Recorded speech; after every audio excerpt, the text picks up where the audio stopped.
Good morning, everyone, and welcome to the third meeting of Civic Works Committee. Please check the city website for additional meeting detail information. Meetings can be viewed via live streaming on YouTube and the city website. The City of London is situated on the traditional lands of the Anishinaabe, the Haudenosaunee, and the Lenapehoik, and the Attawandaron. We honor and respect the history, languages, and culture of the diverse Indigenous people who call this territory home. The City of London is currently home to many First Nations, Métis, Inuit, and today, as representatives of the people of the City of London, we are grateful to have the opportunity to work and live in this territory. We are joined virtually online by two of our committee members, Councillor Frank and Councillor Ferreira. Good morning. The City of London is committed to making every effort to provide alternate formats and communication supports for meetings upon request. To make a request specific to this meeting, please contact CWC at london.ca or 519-661-2489, extension 2425. Moving on to any disclosures of pecuniary interest. I see none. Moving on to consent item number 2. I have been advised to pull 2.4. And I see no other committee members wanting to pull anything. Therefore, I would like to look for a motion to put forward 2.1, 2.2, 2.3, 2.5, 2.6, and 2.7 on the floor. Motion by Councillor Frank, seconded by Councillor Ferreira. Questions, comments from the committee? Councillor Preble. Thank you. Through the chair to the staff, the 2.2, which is the audit. I just had a question. There are 6 items, action items identified. If you are planning to go with some of them, with all of them ahead, and in terms of if the items that we will be going ahead, if they are budgeted or we put in the forecast update, if you could give me this information. Thank you. I'd like to go to staff. Was that just a comment?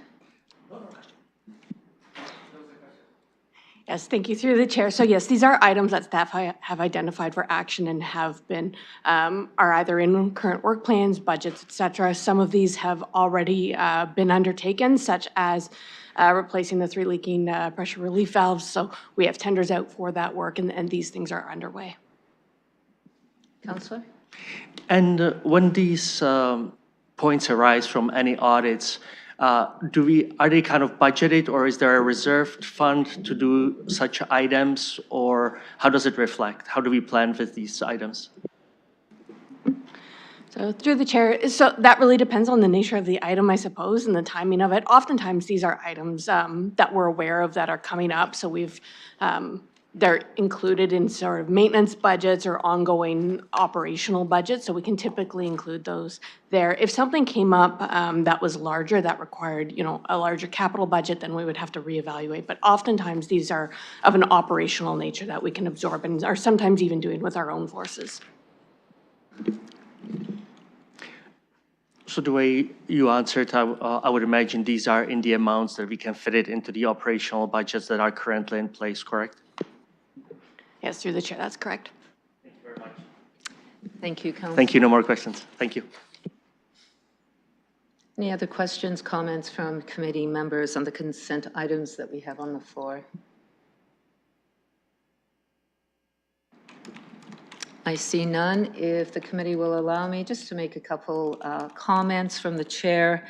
I just want to follow up on 2.2, the audit, and really pleased to see no incidents of non-compliance were identified. Congrats again on another annual report that is 100%. So thank you for that. And 2.3, large diameter water main inspection coming forward. Just wanted to make, I guess, the community aware there's really no interruptions or disruptions when these inspections take place. So much needed work that needs to be done, though, in these communities. And with that, I would like to go to our visiting counselor, Counselor Stevenson. Thank you very much. I just had a couple of questions on the BRT East Link. So on page 31, it talks about station operations, the maintenance of 4 new rapid transit median stations at 192,000. I noticed it's on the other section of the East Link as well. So it works out to about 50,000 per station. It just wondered if you could explain what that might involve, and is that similar to our other bus shelters, how it differs, and when those costs might start? Yes, through the chair. So the stations for rapid transit are enhanced stations. They include a number of elements that you wouldn't see in a typical local transit stop. They're also considerably larger. So we've got quite a bit of glass area to be able to maintain. We know that we do see some damage of that. These also will have security cameras and other elements that need to be maintained. So they will be more involved than much more involved than a typical local bus station. Counselor? Thank you. And when I took a quick look here, let me just make sure I saw it correctly. I didn't see those costs for the Wellington portion. Yes, through the chair, the Wellington Clark's Bridge contract includes the widening of the bridge and extending civil roadworks as far as Watson Street. There isn't a shelter within that stretch of the Wellington Gateway corridor.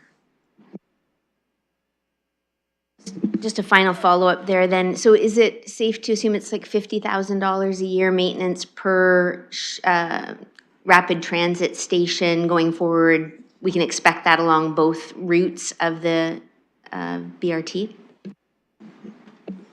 Yes, that's our estimated cost to maintain them. What you're starting to see now as we're reaching segments of the RT section that will have shelters installed, we're starting to account for that. So while the overall corridor won't be running with rapid transit service until the full corridor is finished, we are constructing these shelters as we go, and so we'll start to have maintenance costs that go with them. So that's why you're seeing that recorded in the report. Sorry, one more question then. Do we contract that out, or would that be city employees that will be doing that? Through the chair. Through the chair, that'll be a combination of LTC staff as well as some road operation staff, depending on the platform itself versus the shelter itself. Counselor? Thank you. And with that, I see no further comments, questions from committee members, and we can proceed to vote.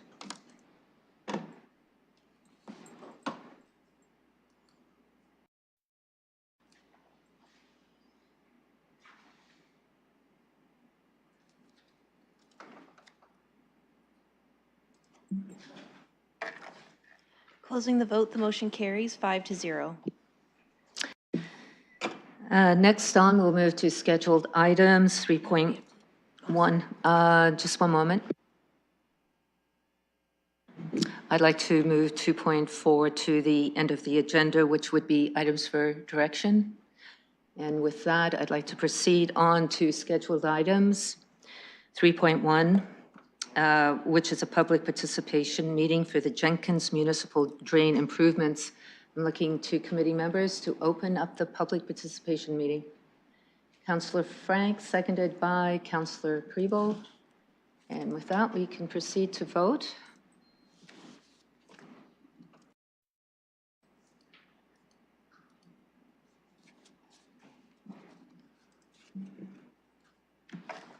Closing the motion carries 5-0.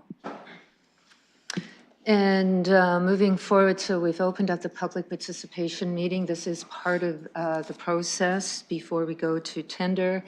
And I would like to go to the public. If there's anyone here that would like to speak to this drain improvement. I see no one online. And I will ask one more time if there's anyone here from the public that would like to speak.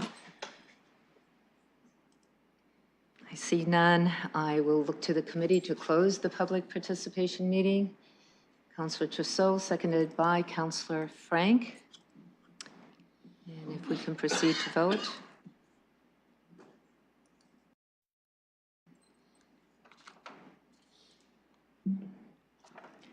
Closing the vote, the motion carries 5-0. And with that, committee members, I just want to review the recommendation. We are adopting the notice of public meeting as well as going forward to, based on a petition from the community, to move forward with the municipal drain improvements on Jenkins. Looking for a motion to move that forward. Councillor Frank, seconded by Councillor Ferreira. Questions, comments? See none, so we can proceed to vote.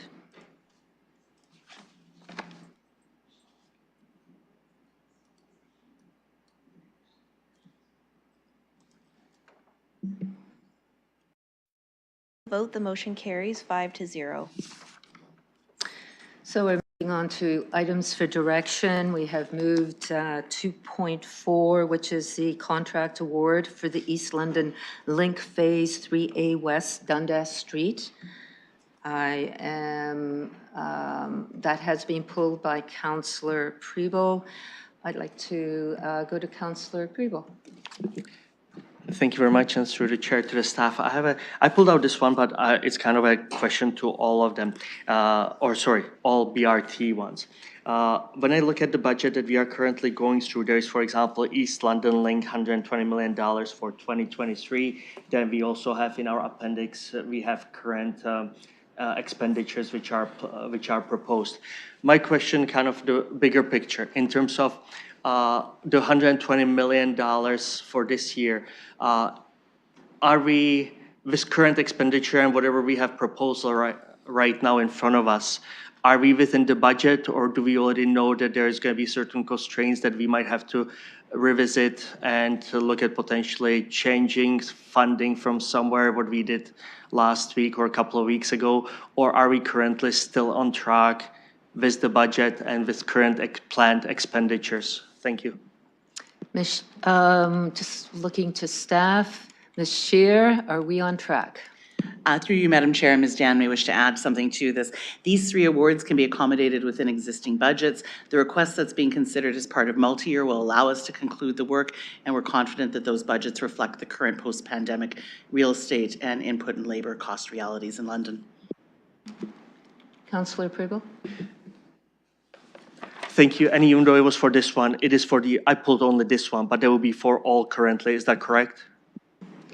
Through you, Madam Chair, that is correct. And I would note that all 3 of these actually came in somewhat lower than the engineer's estimate that went out to tenders. So we feel that we're seeing some stability in the marketplace, which gives us confidence as well for the multi-year budget discussions that are coming up.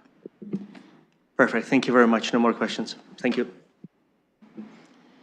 Thank you. Are there any other questions from committee members? I see none, just from the chair of the committee. Oh, Councillor Stevenson, please go.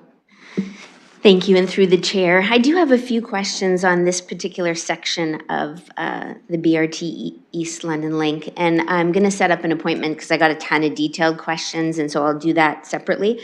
But I just wondered, with the previous phase that just finished up, my understanding is that they're going to need to come back and do some work in finishing that, and I'm wondering. The concern is with the businesses and the residents around there and the disruption. Was there any thought of maybe postponing this section, given that we're still not finished with the previous section on Dundas? Yes, so through the chair, we always anticipate that we're going to have carryover and deficiency work with each of these phases of construction, particularly with the RT projects covering such a large territory of land. We know that we're trying to fit as much in as we can. We were able to substantially complete the work on Dundas Street as part of East 2, but we will be coming back for top coat asphalt, some sidewalk deficiencies, things like that. We've been communicating with all of the businesses along those stretches, so those who have some deficiencies where we need to come in and do repair work, they're aware of that and they know we're coming. It's important that we continue to keep moving on and getting as much done. These 3 contracts are going to add another 2.2 kilometers worth of rapid transit to the 4.8 we've already built in the last 3 years. So we've really been covering a lot of ground. Counselor? Thank you, and through the chair. So in going back to the previous phase, there's nothing substantial to be done there? It's going to be very quick top surface? Yes, through the Suzanne? chair, you'll see top surface, asphalt, permanent pavement markings, and the red bus lane treatment will be going in this spring. Thank you, and through the chair. I just wondered too, there's, in this, like, that area was under so much construction last year between Dundas, Adelaide, and Quebec. It was pretty rough. I'm not hearing complaints about the Highbury section, but this one is a concern, this section. So it refers, on page 15, it talks about, you know, the need to do the underground works, which we understand in terms of our roads. But then at the bottom of the page, it says this particular section doesn't have a lot of infrastructure renewal work because it was done in 2018. So again, the question is really, like, is there any, how disruptive would it be to change the order a little bit and give this section of our city just a little bit of a reprieve in 2024? Stan? Yes, through the chair. So underground infrastructure work was done in 2018 on this stretch. And so what that means is we don't have a lot of municipal underground infrastructure, but there is quite a bit of private utility work that's involved in this contract. Because we aren't doing the deep sewer work, we are able to keep 1 lane of traffic open in each direction. This is only 0.6 kilometers of a stretch, which normally we could actually finish quite quicker, but we're anticipating it'll take us most of the construction season because we want to maintain traffic throughout. We want to maintain access to businesses throughout the construction. So we're going to be taking a little longer, but keeping traffic accessing this area. We do still have some of that underground utility work. A lot of that is under the sidewalk areas. So again, really working closely with businesses to make sure we're maintaining access throughout that work. Counselor? Okay, thank you. This is all helpful. I also wondered too, I get a lot of questions about the concerns, again, more about the Dundas Street section, and it's going to go from 4 lanes of traffic down to 2. So on page 13, it says that it's going to improve the capacity in general traffic lanes by removing buses from mixed traffic. And I wonder if you could just explain that a little bit, how that, like, what benefits we do have to look forward to there? Yes, through the chair. Under the current configuration, you've got 2 lanes of traffic in each direction on Dundas. What we're doing is that we're creating a dedicated bus lane on the curbside lane, both east and westbound, that gets those buses out of mixed traffic. Right now, buses and cars are all mixing together, and it really affects the traffic flow. We're also at each of the intersection adding dedicated left turn lanes. So what that does is folks that are looking to make left turns out of the corridor will be out of the flow of traffic. So the 1 lane of general traffic that is maintained will be free flowing and steady. And so even though it seems like we're reducing the capacity of the road, we're actually improving the operations of that 1 single lane. Counselor? Thank you, and through the chair. Is there any information available that I can share with the public that will assure them that the reduction of general traffic from 2 lanes down to 1 isn't going to be that impactful? Yes, through the chair, there's actually quite a bit of information about the configuration and the design choices on the Get Involved site for the East London Link.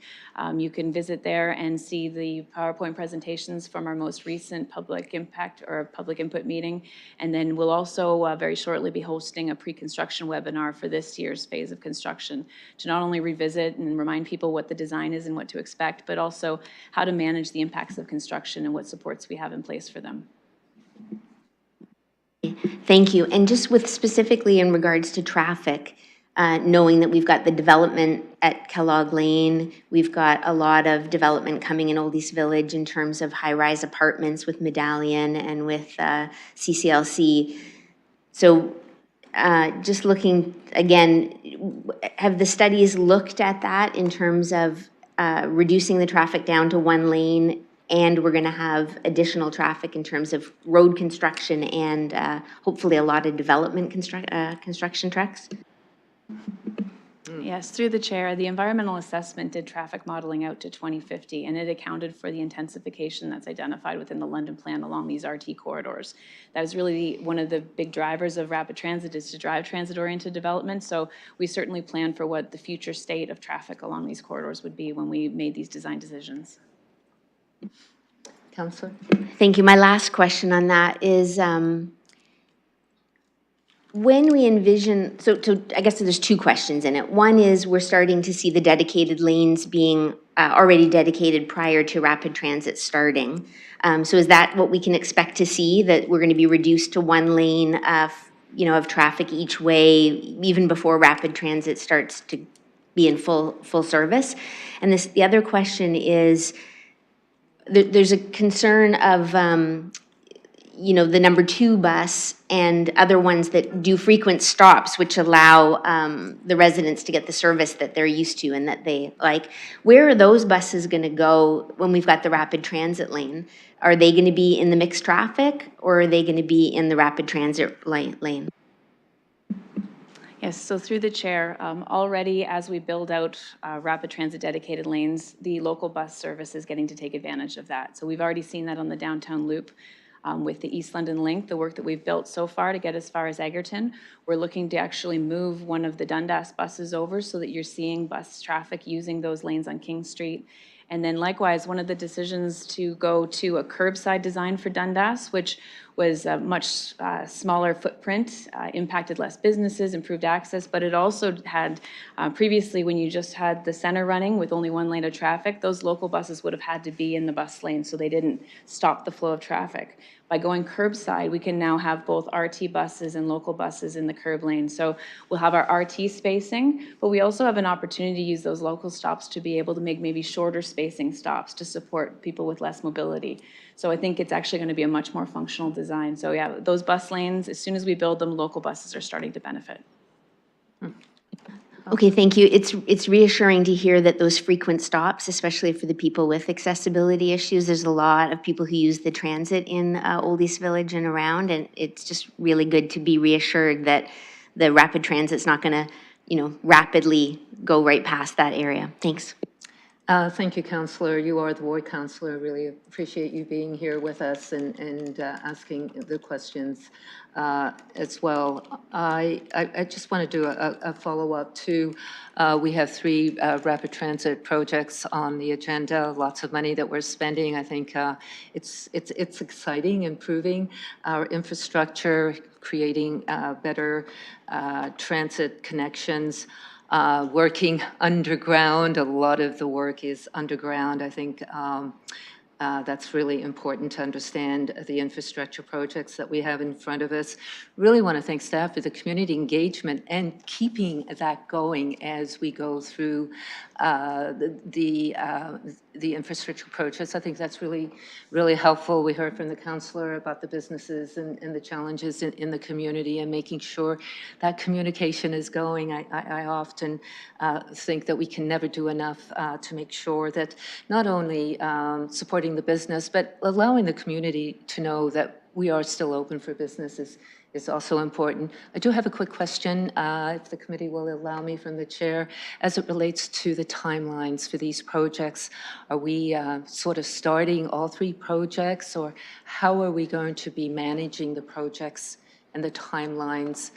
What can we expect? Yes, through the chair, these are all quite substantial projects, so we're anticipating they'll take the full construction season. We've already had a chance to have early discussions with the successful contractor and know that they're anxious to get started on Highbury as soon as possible, and then soon after moving over to Dundas. With the Clarks Bridge project, we've got some advanced works that we need to do by the fact that we have in-water sensitive work. We've got some advanced environmental work to put in erosion sediment control measures, bird netting on the bridge itself, and do some tree removals, all with the goal of trying to be ready to be doing in-water works when the fisheries window opens on July 1st. So we've got a lot of prep work to do before you're actually going to see some impacts to Wellington, but that's a big project. That project is planned to start this year and carry over into 2025. Thank you for that. So long projects and massive projects going forward out in the East End. With that, I'm looking for a motion to 2.4, which is the East London Link Phase 3A West. Councillor Trousseau. And he's moving the motion, and I've got Councillor Frank seconding it. And with that, we can proceed to vote.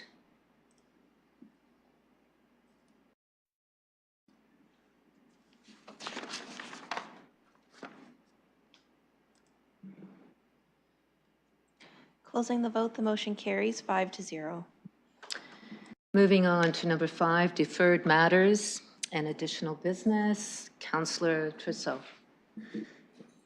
Yes, I'm not preparing a motion, but I just have a very quick question, which I think will save a lot of trouble, and I'm hesitant to approach all the other members of the committee outside of a meeting, so I'll ask this. I received a number of inquiries from my residents that their garbage was not picked up the day it was supposed to have been picked up, and I just refer them to Service London.